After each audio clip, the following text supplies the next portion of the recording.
Este lunes se ha celebrado la sesión plenaria correspondiente al mes de noviembre, una cita en la que de nuevo se han abordado cuestiones como la situación de la frontera o la reforma de la Gran Vía, pero que ha vivido sus mayores momentos de tensión en un punto en el que todos los grupos estaban de acuerdo: la equiparación salarial de Policía Nacional y Guardia Civil con las policías autonómicas. El enfrentamiento entre caballas y ciudadanos ha vuelto a quedar patente, con palabras como las que van a ver a continuación. A Ciudadanos, la policía y los policías le importa un rabo. Ellos van a lo suyo. Ellos son fanáticos de la represión. A ellos no les importan las condiciones laborales de los policías. A ellos no les importa. Lo que sí les importa es azuzar las conciencias desde su extrema derecha de diseño. Usted habla de Ciudadanos y no con mucho cariño, me ha dado la impresión. No sé por qué. No sé qué le habrá hecho a usted Ciudadanos. O no sé qué le habrá hecho a usted Ciudadanos de Ceuta. Salvo recordarles, lo voy a hacer ahora, la situación de su portavoz, del portavoz del Grupo Caballa, imputado por delitos de corrupción. Tras el compromiso de respetar las peticiones de Ceuta en el número de plazas de oposición en educación, la cifra propuesta por los sindicatos supera los 300 y está pendiente de aprobación final de Madrid, aunque hay un principio de acuerdo. Sobre todo en el número total, porque después en los años posteriores puede haber algunas modificaciones y pueden variar los números. Entonces, bueno, pues se mantuvieron las cifras que ya teníamos anticipadas desde junio, en torno a algo más de 300 opositores, repartidos más o menos entre aproximadamente unas 150 del cuerpo de maestros, unas 130 de secundaria y unas 50 de FP. Y a pesar de las numerosas quejas de los sindicatos por la falta de personal y recursos en el centro penitenciario de Fuerte Mendizabal, 11 funcionarios en práctica serán trasladados este mes a otros destinos de la península. Desde CESIF han denunciado la falta de información por parte de las administraciones y han exigido que estos trabajadores se mantengan en su destino actual. Lo que nos falta son muchísimo personal, estamos bajo mínimo, las guardias están mermadas, las oficinas se van a quedar prácticamente vacías y mucha gente de las que han venido nuevas tendrá que pasar a oficinas y no tenemos gente, no entendemos cómo desde la Dirección General se quieren llevar a gente cuando lo que nos hace falta es que vengan muchísimos más. Muy buenas noches, bienvenidos a los servicios informativos de Ceuta Televisión. Estos que han visto son tan solo algunos de los asuntos que nos deja esta jornada de lunes. El resto, como siempre, se los contamos. A continuación, comenzamos.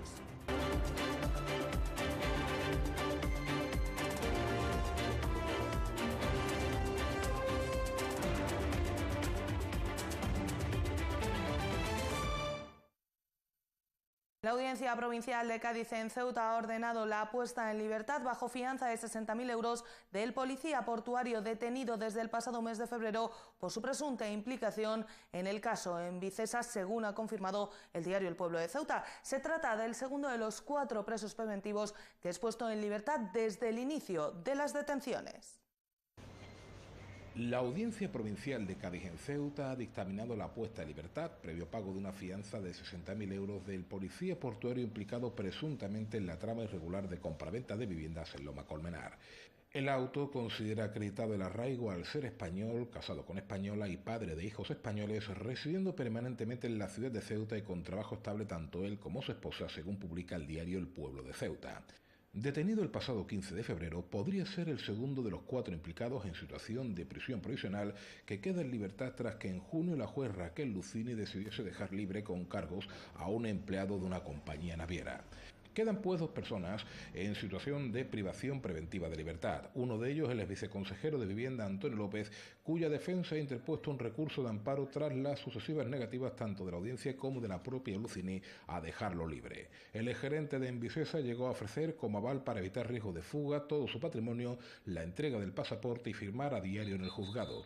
De momento sin resultado, aunque para el próximo día 29 está señalada la vista de apelación sobre la situación de López, según ha podido saber Ceuta Televisión.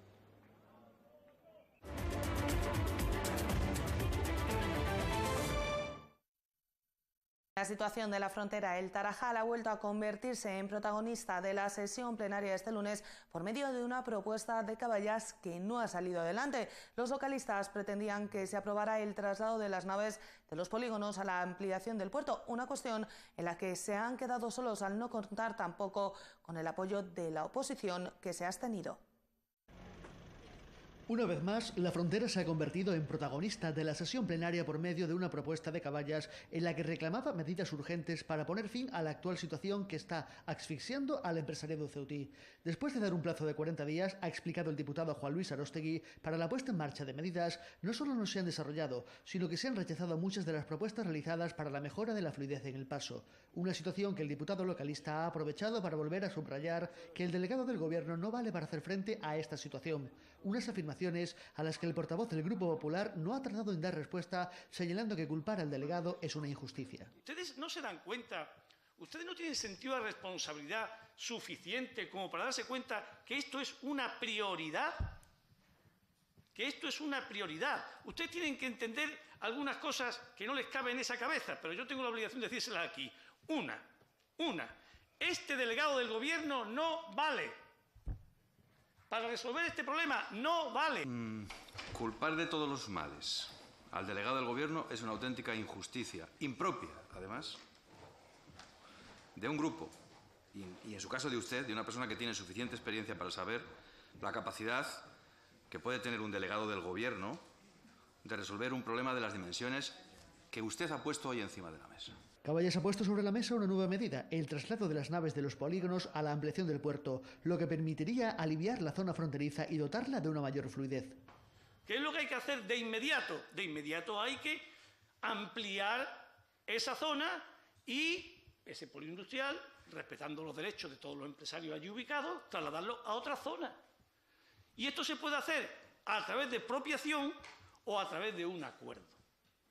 Pero eso es una medida urgente, porque permite aliviar de manera muy considerable aquello y tomar medidas desde el punto de vista logístico que repercutan en la fluidez de personas y de vehículos. Propuesta que ha obtenido la negativa del Gobierno, que considera que la solución no pasa por este traslado, sino por el control de los empresarios de fuera de Ceuta, que actúan mediante testaferros y no dejan ningún beneficio en la ciudad, que además se aprovechan de la necesidad de las personas que ven en el porteo su única salida. Un comercio pernicioso, ha continuado Carreira, que hace daño a Ceuta. Pero al albur de la necesidad siempre hay 4 desalmados que montan un chiringuito, que mire usted la que se está liando. Pues contra eso es contra lo que hay que luchar. Y yo le digo que para eso está capacitado el señor Fernández Cucur, el señor Vivas y los funcionarios de la agencia tributaria. Y ese va a ser el inicio del fin de los problemas de Ceuta. Naturalmente hay que ampliar la frontera, hay que modernizarla, hay que poner medios. Los localistas se han quedado solos votando a favor de esta propuesta, ya que al no de los populares se han sumado las abstenciones del resto de los grupos de la oposición.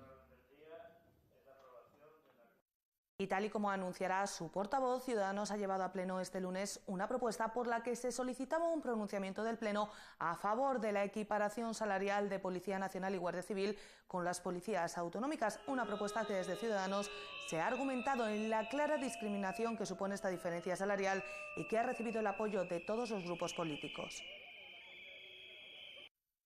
Llevan años reivindicando un salario equiparable al que perciben los cuerpos autonómicos, policiales autonómicos.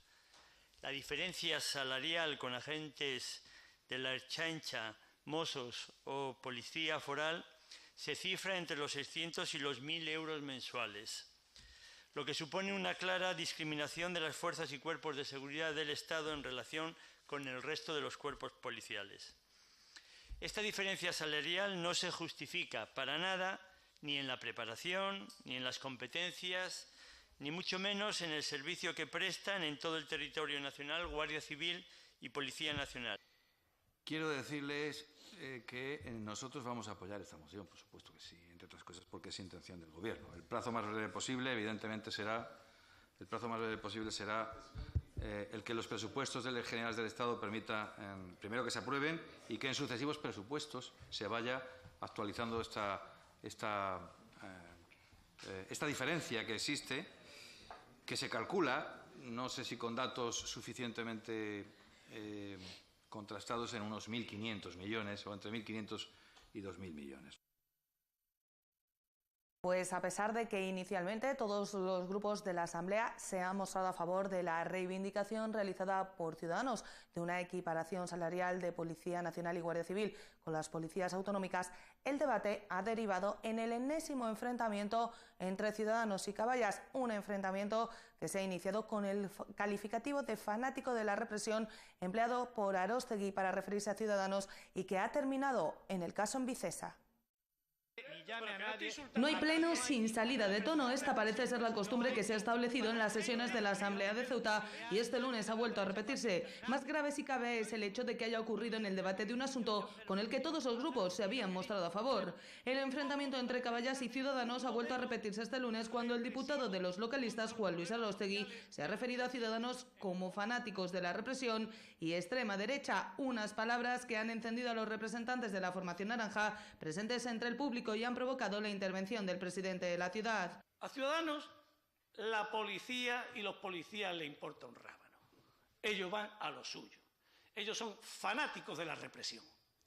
A ellos no les importan las condiciones laborales de los policías. A ellos no les importa. Lo que sí les importa es azuzar las conciencias desde su extrema derecha de diseño de que los cuerpos y fuerzas de seguridad tienen que estar para dar palo a la gente. Bueno, sí, ya estamos. Se acabó el mitin. No, que lo que está usted acabo el meeting cuando diga he terminado. Señor Aróstegui, es que está usted insultando. Es que está usted insultando. Nosotros ya nos ha insultado tantas veces que ya lo damos por hecho. Por favor, ruego un poco de orden. Estas palabras no se han quedado sin respuesta por parte del diputado de Ciudadanos, Javier Varga, que ha asegurado que el problema de Caballas con Ciudadanos es fruto de que su grupo le recuerda que su portavoz está imputado por corrupción. De ahí que los localistas siempre tengan palabras no precisamente cariñosas hacia el mismo. Usted habla de Ciudadanos y no con mucho cariño, me ha dado la impresión. No sé por qué. No sé qué le habrá hecho usted Ciudadanos. O no sé qué le habrá hecho usted, Ciudadanos de Ceuta, salvo recordarles, lo voy a hacer ahora, la situación de su portavoz, del portavoz del Grupo Caballa, imputado por delitos de corrupción. ¿Qué le vamos a hacer? No lo dice Ciudadanos, lo dice un juez. Mohamed Ali ha pedido el turno de palabra por alusiones, siéndole concedido por el presidente y señalando que su condición no es de imputado, sino de investigado, recordándole a Javier Varga que el propio Albert Rivera no considera la prevaricación como delito de corrupción e interpelándole por si algún miembro de su partido ha estado en prisión por narcotráfico. Por un presunto delito de prevaricación. Según su presidente o coordinador general, el señor Rivera, los delitos de prevaricación no son delitos de corrupción política. Sea usted más riguroso consigo mismo, si usted es de Ciudadanos. ¿Usted está en condiciones de decir que en sus órganos de dirección, hoy por hoy, en Ceuta, no hay gente que ha estado en prisión o que ha estado imputada por delitos de narcotráfico? ¿Puede decirlo? ¿Está usted en condición de decirlo? No, pues se lo digo, porque usted va de pulcro. Usted va de pulcro.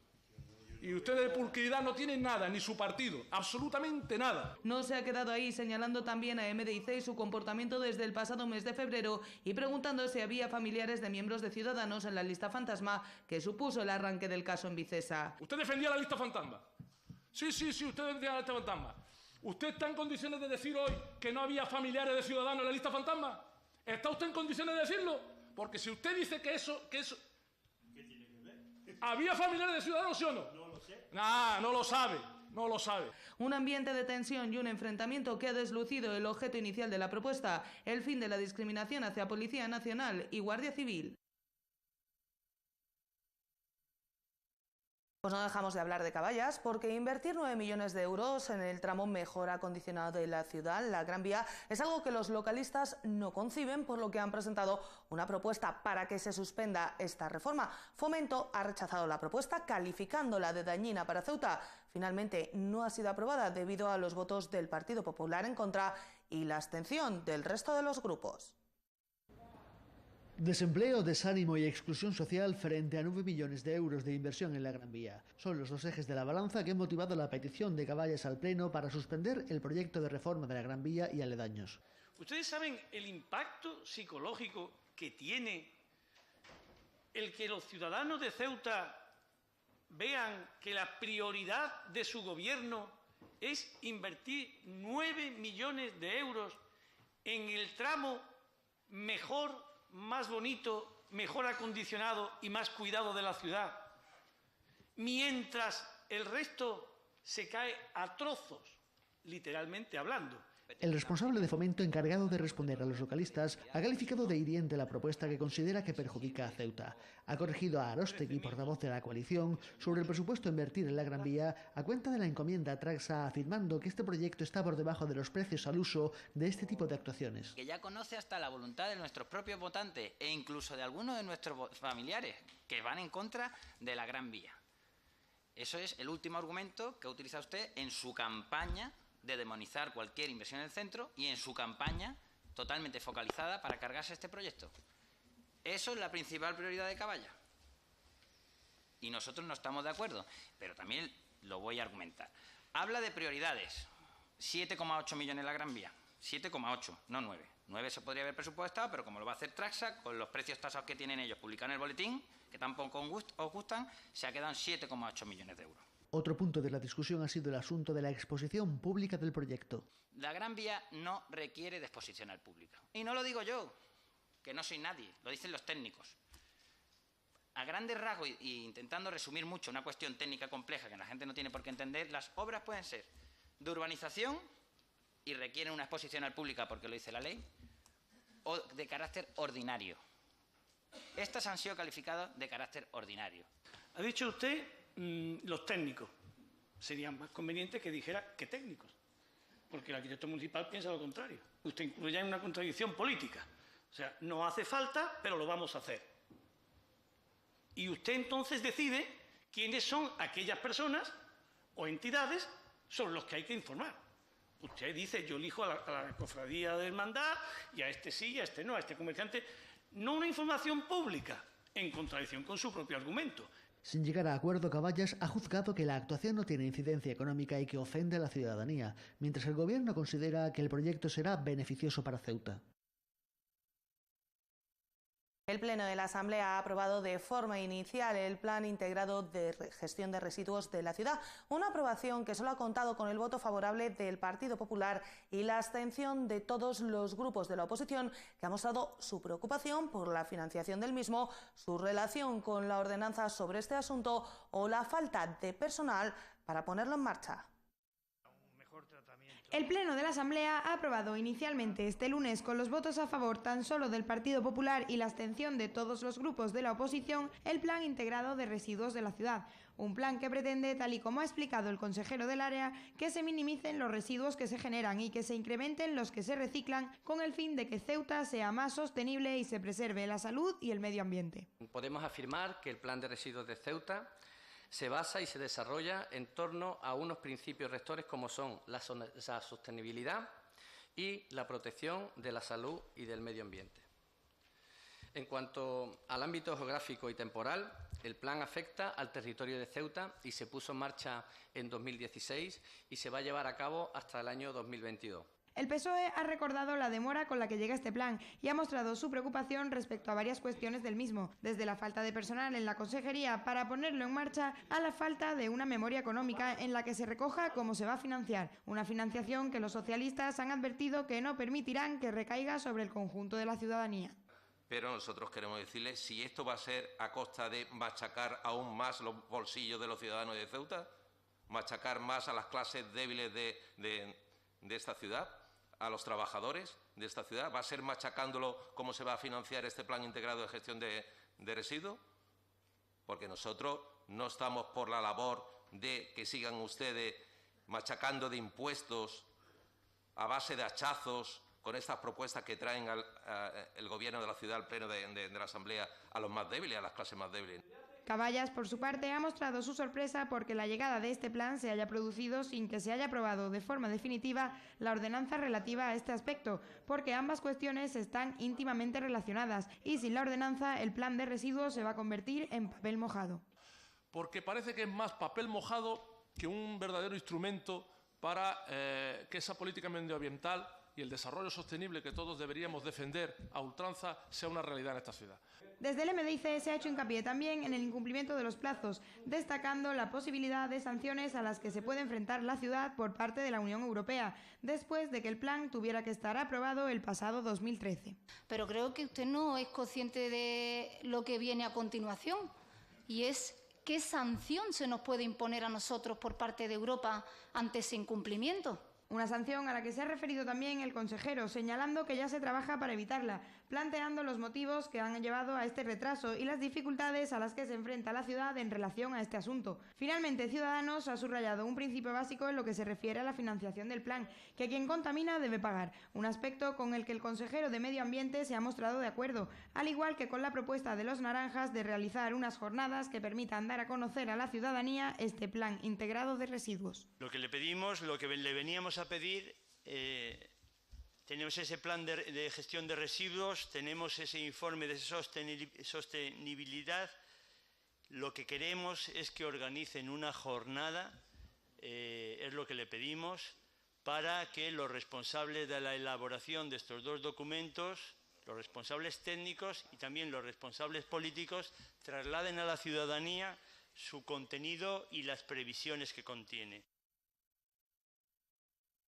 Y más cosas, MDIC ha logrado con el apoyo unánime de todos los grupos que la ciudad estudie la activación de un protocolo de detección, diagnóstico y atención de TDAH. Caballas ha precisado que el principal problema se encuentra en la falta de conexión entre el Ministerio de Educación e Ingesa, por lo que ha recomendado que se inste a la delegación a elaborar un protocolo de coordinación.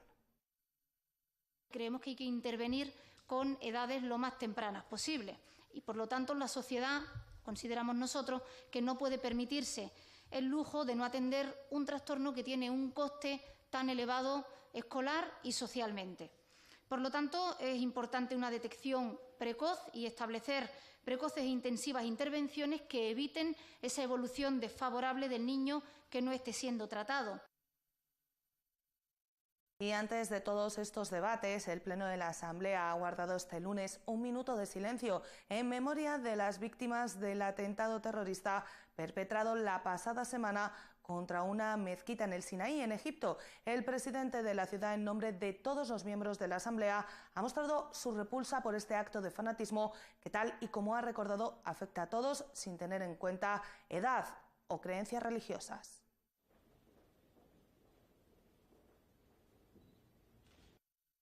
Con este minuto de silencio, la ciudadanía de Ceuta, a través de sus representantes en esta Asamblea, manifiesta su absoluta actitud de rechazo a estos comportamientos brutales e irracionales y, además, quiere significar su solidaridad con las personas que han sido víctimas del atentado, porque esto demuestra que el terrorismo no distingue ni entre personas, ni entre edades, ni entre orígenes, ni entre credos o culturas. Es una verdadera aberración contra la condición humana por el hecho simplemente de tratar de imponer la intransigencia, el fanatismo a través del terror.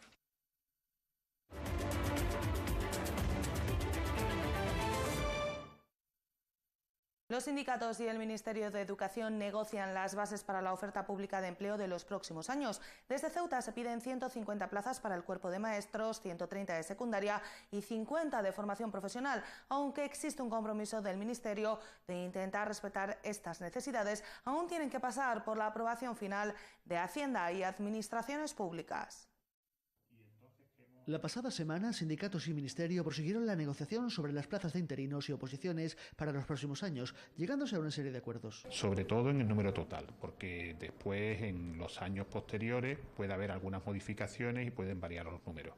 Entonces, bueno, pues se mantuvieron las cifras que ya teníamos anticipadas desde junio, en torno a algo más de 300 opositores, repartidos más o menos entre aproximadamente unas 150 del cuerpo de maestros, unas 100 130 de secundaria y unas 50 de FP. El número específico de plazas de especialidades queda en el aire, ya que habrá que estudiar cómo evolucionan las interinidades en los próximos cursos antes de determinar las necesidades. También estuvimos viendo a la hora de ver en qué momento se iban a ofertar esas plazas y más o menos el acuerdo al que llegamos fue de el 50% hacerlo en la primera convocatoria y el otro 50% hacerlos en la segunda, con el matiz de que algunas plazas que tienen muy pocas algunas especialidades que tienen muy poco vacantes, pues se pudiera hacer de un tirón. A nivel nacional, el Ministerio quiere ampliar el temario de la oposición hasta los 60 temas, algo con lo que los sindicatos están de acuerdo, pero no inmediatamente, debido a que consideran que estamos pasando por un periodo extraordinario de adaptación tras la crisis. Estamos en la idea de que esto es un proceso extraordinario y en ese proceso extraordinario el cambio de tema podía suponer un grave problema para los opositores. Entonces estamos de acuerdo con que evidentemente se tienen que ampliar los temarios y modificarlos, pero le pedimos al Ministerio que lo haga cuando termine este proceso extraordinario de estabilización, que se haga después, a partir del año 2021-2022, cuando termine el proceso y que ahora mismo se mantenga el temario. Sobre lo que no hay acuerdo de momento es sobre el carácter eliminatorio del examen de oposición. Los sindicatos piden que no lo sea, algo a lo que el Ministerio se niega actualmente. Y reivindicar la figura del maestro, denostada en los últimos tiempos, es el objeto de la petición que ha realizado precisamente el presidente de la Junta de Personal Docente con motivo del Día de Maestro que se conmemora hoy.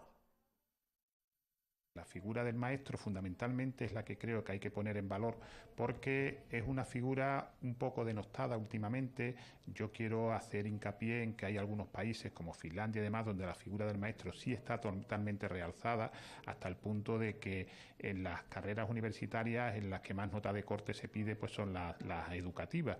Esto no ocurre en España por esa función. Tenemos que recordar que la figura del maestro es fundamental porque es la pieza clave en la educación de las personas y además desde pequeñitos, con 3 años ya recogemos a los alumnos en los colegios y una gran parte de su formación depende de esa educación que van a recibir. Y tras las numerosas quejas por parte de los sindicatos debido a la falta de personal en el nuevo centro penitenciario, 10 funcionarios en práctica serán trasladados este mes de diciembre. Desde CESIF han denunciado la desinformación que están sufriendo los trabajadores y han exigido que estos funcionarios permanezcan en sus destinos actuales. El centro penitenciario de Fuerte Mendizábal lleva funcionando desde el pasado 13 de noviembre, pero a pesar de llevar 2 semanas en activo, los problemas no cesan. Tras las numerosas quejas por parte de los sindicatos sobre la falta de personal, 10 funcionarios en prácticas serán trasladados a otros destinos este mes de diciembre. Lo que nos falta son muchísimo personal, estamos bajo mínimo, las guardias están mermadas, las oficinas se van a quedar prácticamente vacías y mucha gente de las que han venido nuevas tendrá que pasar a oficinas. Y no tenemos gente, no entendemos cómo desde la Dirección General se quieren llevar a gente cuando lo que nos hace falta es que vengan muchísimos más. Un traslado que en ningún momento ha sido comunicado de forma oficial ni a los sindicatos ni a los funcionarios, según ha informado a Ceuta Televisión el delegado sindical de CESIF, Francisco Estela. La desinformación es total, como lleva desde que empezó a iniciarse el trayecto de la apertura de la nueva prisión. Los funcionarios en prácticas, que ya han protagonizado denuncias y quejas por parte de los sindicatos después de que se les obligara a realizar tareas de mantenimiento, ahora tendrán hasta el día 4 de diciembre para pedir destino, un destino al que se trasladarán el 28 de diciembre. Los chicos tienen que pedir hasta el día 4 de diciembre y el día 28, parece que es una insentada, tienen que incorporarse a los nuevos centros. Entonces se encuentra que muchos de estas personas llevan 5 semanas en Ceuta, o sea, han hecho todos sus papeles para estar de residente aquí, su carnet de identidad nuevo, sus bancos nuevos, etcétera, etcétera. Desde CESIF han denunciado la falta de personal con la que está funcionando la nueva prisión y la falta de formación por parte de la Administración a los funcionarios para poder trabajar en un centro totalmente nuevo, con unas tecnologías que muchos trabajadores no saben utilizar. Hace muy poquito estamos trabajando en la prisión más antigua de España, una prisión prácticamente del siglo XIX, y nos ponen en una prisión del siglo XXI en la cual no conocemos ningún tipo de manejo. La buena voluntad de los compañeros que ya han estado en prisiones de este tipo, y la buena voluntad de los compañeros que llevan aquí muchísimos años en una prisión mucho más antigua, de motu propio han aprendido ellos solos, pero la verdad es que por parte de la Administración no se nos ha dado ninguna facilidad. Además, el sindicato ha exigido que los prácticos permanezcan en su ubicación actual y que no solo no se les traslade, sino que se aumente la plantilla actual, por la seguridad tanto de los internos como de los propios funcionarios. Y las primeras jornadas de discapacidad y accesibilidad universal han comenzado a primera hora de este lunes. Han sido inauguradas por el consejero de Fomento, Néstor García, y hasta el viernes ofrecerán distintas ponencias sobre temas como la dependencia y la conciliación laboral e integración educativa, y servirán también para la entrega de los distintivos a los comercios como recompensa en la ruptura de barreras arquitectónicas. La Consejería de Fomento ha manifestado su satisfacción ante lo que consideran que es un reto superado, la organización de las primeras jornadas de discapacidad y accesibilidad universal que han comenzado este lunes. Y esto es uno de los muchos objetivos que ya desde esta legislatura planteamos, que desde la Consejería y desde el Gobierno queríamos poner el énfasis en algunos puntos, y uno de los puntos era la accesibilidad. Hemos mejorado en que hemos aumentado el número de reuniones que celebra la Comisión, hemos aumentado de manera considerable el presupuesto destinado para esta materia, y ahora también queremos apostar por la formación. La siguiente apuesta de la Consejería, que comienza con esta semana, es por la formación y la sensibilización. Unas jornadas que han nacido con intención de perpetuarse en el tiempo. Con el elenco de profesionales que tenemos durante esta semana, que van a dar una formación bastante exhaustiva en relativa a toda la accesibilidad, porque creemos que es muy importante, pero no solamente por la formación, sino también por la sensibilización que requiere este tipo de materia. Todo el mundo tiene que tener conocimiento de lo que ocurre con la accesibilidad y lo importante que es. Además de las ponencias y mesas redondas, el próximo jueves se celebra la gala de presentación del proyecto DEA, que pretende celebrar el reconocimiento mediante distintivos de aquellos comercios que han apostado por la accesibilidad. En este año es con los comercios, pero ampliaremos a todos los sectores de actividad, de que es bueno para los negocios y es bueno para la actividad económica que se sensibilicen y que se invierta en una materia tan importante como accesibilidad, porque eso redunda en un beneficio para todos los ciudadanos, no solamente las personas que tienen algún tipo de discapacidad, sino para la población que envejece y también tiene ciertas dificultades. El objetivo final de acciones como la de esta primera semana de jornadas de discapacidad y accesibilidad universal es conseguir que algún día Ceuta sea completamente accesible.